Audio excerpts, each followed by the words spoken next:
இந்த வழக்கமான ஆக்ரோஷம், ஆவேசம் அதெல்லாம் இல்லை. ரொம்ப ஜாலி மூடில் தான் இருந்தார். அப்புறம் என்ன, மைக்கை பிடிச்சாச்சு, வெடியை கொளுத்தி போட்டுருவோமா? ரொம்ப அசால்ட்டாக சொன்னார். ஒன்று நம்ம அணி தாவேகா மக்களோடு இருக்கிற அணி, ரெண்டாவது திமுக அதன் கூட்டணி கட்சிகள், அது மூணாவது பாஜக அதர்ஸ் அப்படின்னாரு. அண்ணா திமுகவை பாஜக அந்த வளையத்தில் கொண்டு போய் வச்சாரு. மாபெரும் மக்கள் சக்தியா நம்ம அணி ஒரு பக்கம், அடுத்து திமுக தலைமையில் மற்ற கூட்டணி கட்சிகள் ஒரு பக்கம், பாஜக தலைமையில் மற்றும் பலர். தில்லு முள்ளு, அராஜகம், அக்கிரமம் இதெல்லாம் தான் திமுக உலகத்துக்கே முதலான கட்சின்ற மாதிரி அது சொன்னார். அது ஒன்ஸ் மோர்னு எல்லாம் கேட்டு ரொம்ப இது பண்ணாங்க. ஆக்சுவலாக திமுக என்றாலே அராஜகம் தான், அநீதி தான், தில்லு முள்ளு தான். அதனால அது வைரல் ஆயிடும்னு நான் நினைக்கிறேன். அநீதி, அராஜகம், தில்லு முள்ளு இவை எல்லாம் திமுக முதற்றே உலகம்.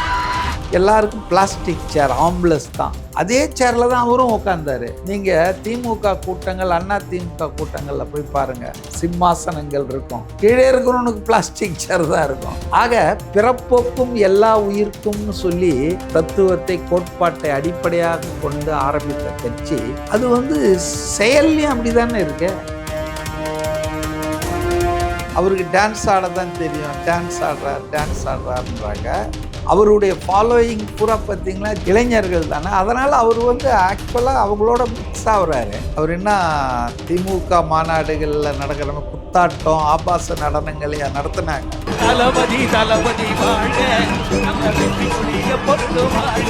தேர்தலுக்கு முன்னையே இந்த கதினா தேர்தல் முடிந்தா என்ன ஆகும் அப்படின்றது எனக்கு தெரியல. அதனால ரொம்ப நுணுக்கமா அரசியலை பார்க்குறாரு விஜய்ன்றதுல ரொம்ப ரசிச்சேங்க நான்.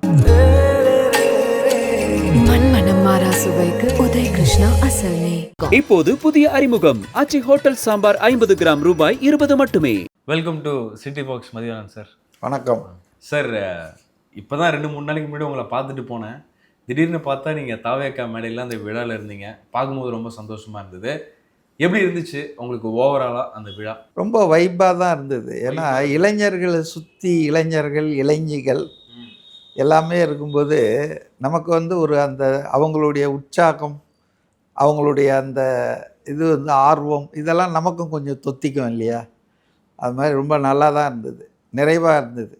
விஜய் அவர்களோட பேச்சு எப்படி பார்க்குறீங்க? ஏன்னா ரொம்ப சைலண்ட்டாக பேசினார், ஆனால் போட்டதெல்லாம் கொஞ்சம் வெடிகுண்டாக போட்டு போயிட்டாரு. எப்படி பார்க்குறீங்க சார்? ரொம்ப ஜோவியலாக பேசினார். இந்த வழக்கமான ஆக்ரோஷம், ஆவேசம் அதெல்லாம் இல்லை. ரொம்ப ஜாலி மூடில் தான் இருந்தார். ஆக்சுவலாக அவர் வந்ததுலேருந்தே ரொம்ப ஜாலியாக தான் இருந்தார். நீங்கள் பார்த்தீங்கன்னா அந்த நம்ம கிராம இசையில் கூட பார்த்தீங்கன்னா வேல்முருகன் அவர் முடிக்கும்போது இவர் முடித்த பிறகு இவர் போய் ஒரு டான்ஸ் போட்டார், நல்லா இருந்தது. ரொம்ப ஜாலி மூடில் இருந்தார். ஆனால் அரசியல்வாதி மனுஷன்தான், அரசியல்வாதியும் மக்களில் ஒருத்தந்தான் தெரிஞ்சிக்காத ஜடங்கள் அரசியல்னால் ஏதோ பெரிய மோசமான விஷயன்ற மாதிரி நயினார் நாகேந்திரன் மற்றவங்கெல்லாம் இந்த பெரியசாமிலாம் அவருக்கு டான்ஸ் ஆட தான் தெரியும், டான்ஸ் ஆடுறாருன்றாங்க. இது 33 வருஷம் ஒரு கலைஞர், ஒரு நடிகராக இருந்திருக்காரு, நல்ல சிங்கர், சொந்த குரல்லே பாடினவர், டான்ஸில் அவர் ரொம்ப பேர் பெற்றவர். இப்போ அவர் ஒரு விழாவில் அவர் என்ன திமுக மாநாடுகளில் நடக்கிற குத்தாட்டம், ஆபாச நடனங்களையா நடத்தினாங்க. அவர் அந்த இசையால் உந்தப்பட்டு ஒரு மகிழ்ச்சி, அவரை பார்க்க வந்திருக்கிற எல்லாருக்கும் ஒரு மகிழ்ச்சி கொடுக்கணுன்றதே பண்ணார். அதை அவருக்கு டான்ஸ் ஆட தான் தெரியும் நயினார் நாகேந்திரனும், பெரியசாமி அவருக்கு அரசியல் தெரியாதுன்னு என்ன. அதாவதுங்க ஒரு மனுஷன் இயற்கையாகவே இருக்கக்கூடாதா, போலி வாழ்க்கை தான் வாழணுமா? மேலை நாடுகள்லாம் ஜனாதிபதிகள், பிரதமர்கள் பார்த்துருக்கேன். அவங்க டான்ஸ் ஆடுவாங்க, பாட்டு பாடுவாங்க, அவங்க சினிமாவுக்கு மனைவியோடு போவாங்க, மார்க்கெட்டில் பர்ச்சேஸ் பண்ணுவாங்க. இங்கே தான் நம்ம இந்தியாவில் தான் அது ஏதோ அரசியல்வாதினா 2 கொம்பு முளைச்சிடுச்சு, தனி ரகம், அவங்க மக்கள்கிட்டே வரமாட்டாங்க, ஹெலிகாப்டரில் போய் இறங்குவாங்க, அதோடு அவங்க போயிடுவாங்க அப்படின்னு ஏதோ ஒரு அந்நியப்படுத்துதல் இருக்குங்க. மக்களின் தலைவர்கள் தானே. அப்போ மக்களுக்கு இருக்கிற அத்தனை ரசனை, அத்தனை பழக்கம், அத்தனை பண்பாடும் அவங்களுக்கும் இருக்கும் இல்லை? அவங்க என்ன, they will not be divorced from the reality. அப்போ இதை கூட புரிஞ்சு கொள்ள முடியாமல் அவர் மேலே இருக்கிற காழ்ப்புணர்ச்சி, அவருக்கு இருக்கிற மக்கள் செல்வாக்கு, அரசியல் சக்தி, இதனால் பொறாமையில் இப்படிலாம் பேசுகிறாங்க. அது அரசியல் இல்லை, அது அரசியலற்ற ஒரு குரோதமான ஒரு விஷயமாக தான் நான் பார்க்குறேன். அவர் அரசியலை விமர்சனம் பண்ணுங்க, நான் வேணான்ல. அவர் டிஷர்ட் போடுறாரு, இல்லை ஒயிட் ஷர்ட் போடுறாரு, வேஷ்டி கட்டில், இதெல்லாமா பேச முடியும்? அதுவும் அமைச்சர்கள் லெவலில் ஒரு மாநில கட்சியின் தலைவர்ன்ற முறையெல்லாம் இவ்வளோ சீப்பாக கமெண்ட்ஸ் பண்ணுறது அவங்க அவங்கக்கிட்ட சரக்கு இல்லைன்றது தான் எனக்கு தோணுது. அரசியலாக அவங்கக்கிட்ட சரக்கு இல்லை, அதனால் இந்த மாதிரி விஷயங்கள்லாம் பேசிட்டு தெரியுறாங்க. சார், நீங்கள் சொல்கிற மாதிரி ஒருவேளை அந்த மாதிரி ஒரு அரசியல்வாதியாக இருந்தால் இன்றைக்கி மக்கள்கிட்ட போய் கனெக்ட் ஆக முடியுமா?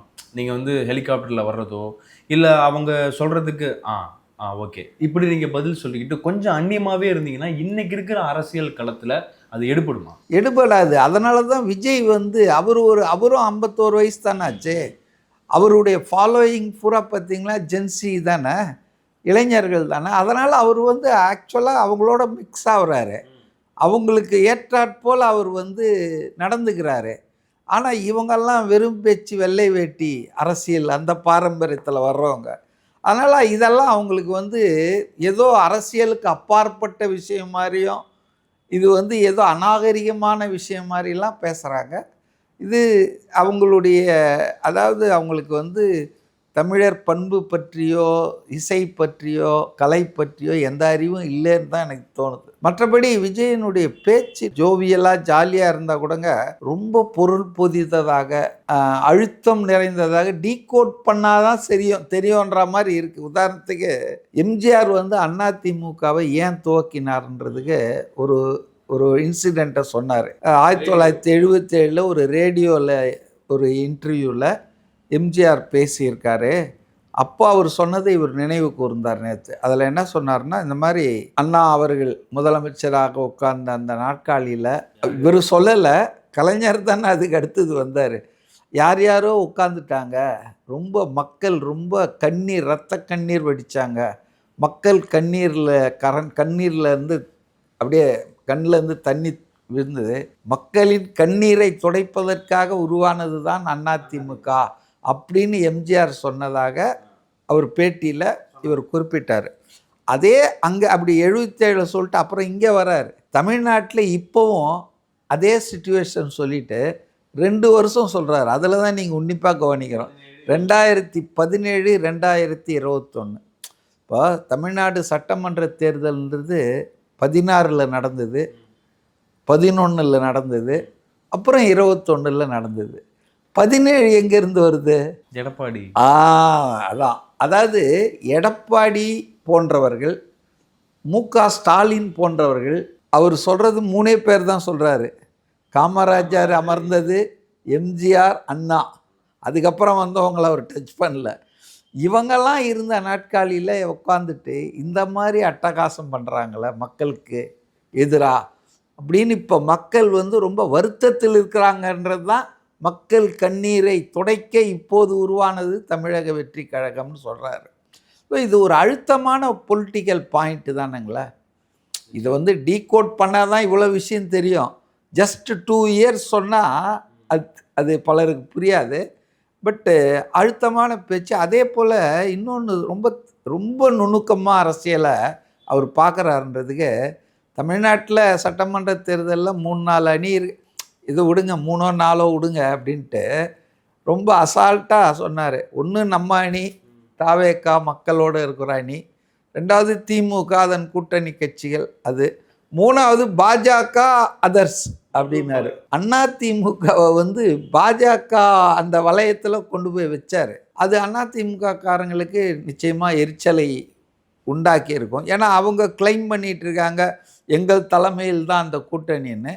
ஆனால் உண்மையிலேயே அந்த கூட்டணிக்கு தலைமை தாங்குவதுன்னு இவர் எடப்பாடி சொல்லிகிட்டு இருக்கலாம். ஆனால் நடக்கிற நிகழ்வுகள் விஷயங்கள்லாம் பார்த்தா அதுக்கு பாஜக தாங்க தலைமை தாங்குது, இயக்குது. தேர்தலுக்கு முன்னையே இந்த கதினா தேர்தல் முடிந்தால் என்ன ஆகும் அப்படின்றது எனக்கு தெரியல.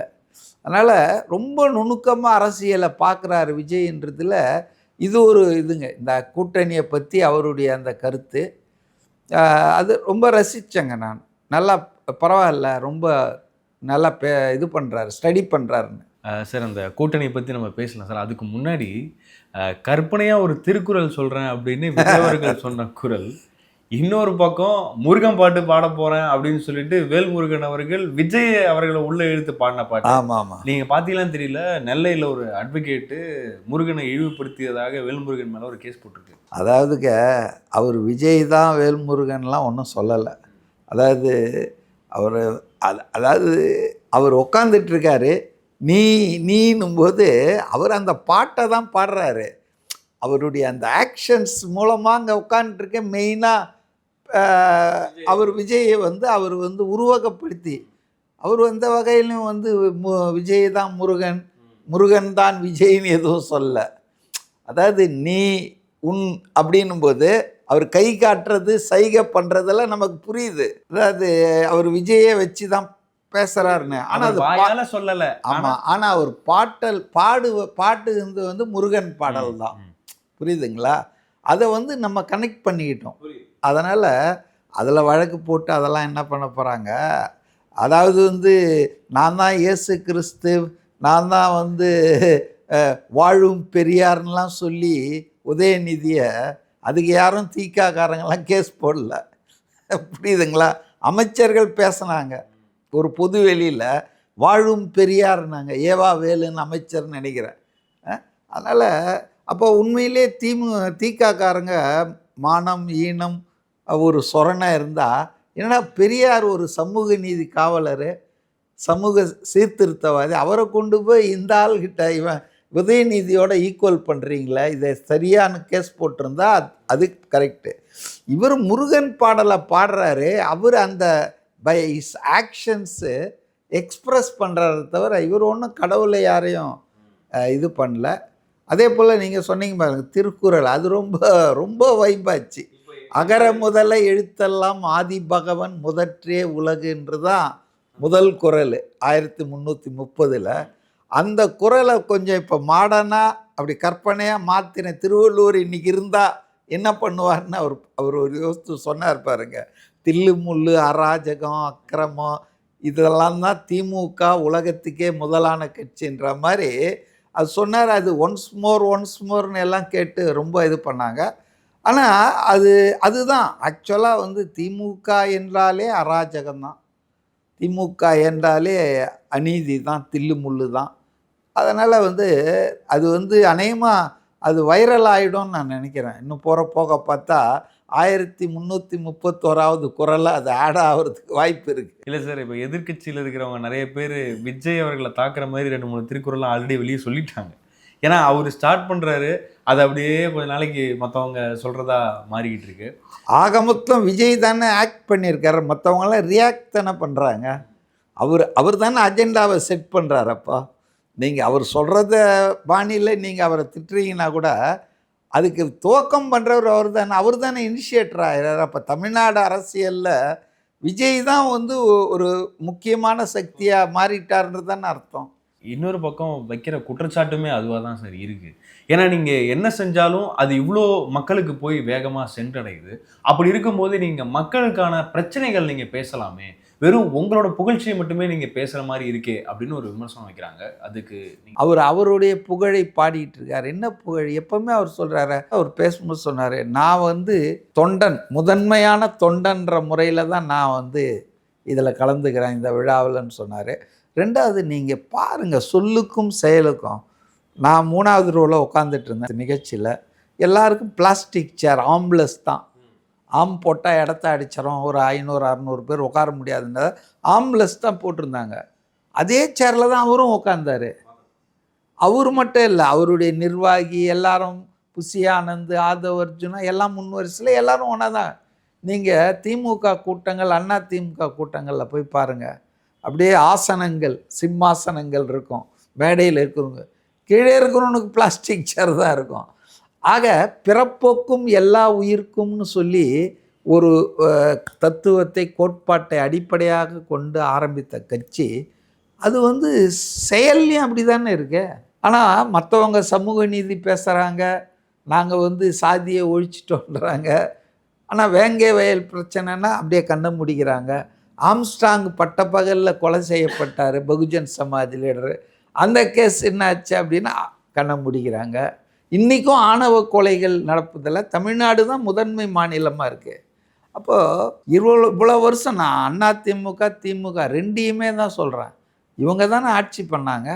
நல்லது நடந்தால் அது நாங்கள் தானே நீங்கள் கிரெடிட் எடுத்துக்கிறீங்க. ஒரு விஷயம் என்னென்னா, இப்போ அந்த விசில் பற்றி சொன்னார் ஸ்டாலின் வந்து முதல்வர் சார் வந்து ரொம்ப தூக்கம் இல்லாமல் இருக்கிற நீங்கள்லாம் பண்ணுறத அவங்க அமைச்சர்கள் ஒரு தடவை கம்ப்ளைண்ட் பண்ணார். அது வந்து காணொலி கூட இருக்குது, தூக்கமே கெட்டு போகுது எனக்கு அப்படின்னு சொல்லி அவர் பாவம் இது பண்ணார் அப்படின்னு சொல்லிட்டு, இப்போ எப்படியோ ஒரு நாள் நல்லா அசந்து தூங்குவார் இல்லையா, அவர் தூங்கும்போது அவர் தூக்கத்துலேருந்து எழுப்பி எந்த சின்னத்துக்கு சார் ஓட்டு போடணுன்னா விசில் விசில்னுவார். அது அர்த்தம் என்னென்னா மீனிங் அப்படியே எடுத்துக்கூடாது. அவருக்கு விஷயம் தெரியாதா, அவர் வந்து திமுக சின்னத்தை விட்டுவிட்டு தாவேக இல்லை. அது என்னென்னா அவங்க அவ்வளோ obsessed with Vijay, obsessed with டிவிக்கு. அதாவது எப்போவுமே இந்த நினப்பு தான், இந்த சின்னம் இந்த அந்த நினப்புலேயே இருக்கிறதால ரைட் விசில்னு வரன்றத ஒரு ட்ராமாட்டிக்காக சொன்னார் அவர். ஆனால் இதெல்லாம் மாற்றி புரிஞ்சுக்கிட்டாங்க. அவர் என்ன விசிலுக்கு ஓட்டு போட போகிறாரா அப்படின்னு புரிஞ்சுக்கிட்டு. அதாவது எல்லாமே லிட்ரலாக பார்க்கக்கூடாதுங்க எப்பவுமே. அதை வந்து என்ன அர்த்தத்தில் சொல்கிறாங்கன்னு நான் நேற்றே அதை சொன்னேன் ஒரு நேர்காணலில். ஸ்டாலின் வந்து ஒன்றும் மறந்தும் கூட அவர் கை வந்து வேறு சின்னத்துக்கு போகாது, அது தெரியாத இவர் பேசலை. அதாவது அந்த அளவுக்கு அப்சஸ்டாக இருக்காங்க எல்லாம். சதா இந்த விஜய் தாவே எப்படி இவனை இது பண்ணுறது, அவன் சின்னம் எப்படி சீக்கிரம் போயிடுமே எல்லாருக்கும். சரி, அதை தான் கொஞ்சம் அவர் ட்ரமாட்டைஸாக ஒரு இதுவாக உருவகப்படுத்தி சொல்கிறார். அப்படி தான் எடுத்துக்கணும். என்னை பற்றியே நினச்சிட்டு ஒரு வார்த்தை விட்டார் பார்த்தீங்களா, கவனிச்சிங்களான்னு தெரில. நானே சினிமா விட்டேன், நீங்கள் ஏன்பா அதை பிடிச்சிட்டு இருக்கீங்க அப்படின்னு, சினிமான்னு பேசிகிட்டு இருக்கீங்க அப்படின்னு சொல்லி. அதனால் அதே போல் அவர் வந்து நல்லா தன்னையும் எம்ஜிஆரையும் அப்படி பொசிஷன் பண்ணுறாரு எல்லா இடத்துலையும். இன்றைக்கி வந்து எம்ஜிஆர் அரசியல்வாதி, அவர் 20 வருஷம் எம்எல்ஏவாக இருந்தார், திமுகவில் பயணித்தார், அவருக்கு அரசியல் அனுபவம் இருக்குதுன்னு பேசுகிறவங்க தான் எம்ஜிஆர் கட்சி ஆரம்பிக்கும் போது அட்டக்கத்தினாங்க, கவர்ச்சியை நம்பி போகிறாங்க, அவருக்கு அரசியல் தெரியாதுன்னாங்க. இன்றைக்கி சக்கரம் சோழுது எனக்கு சொல்கிறாங்க.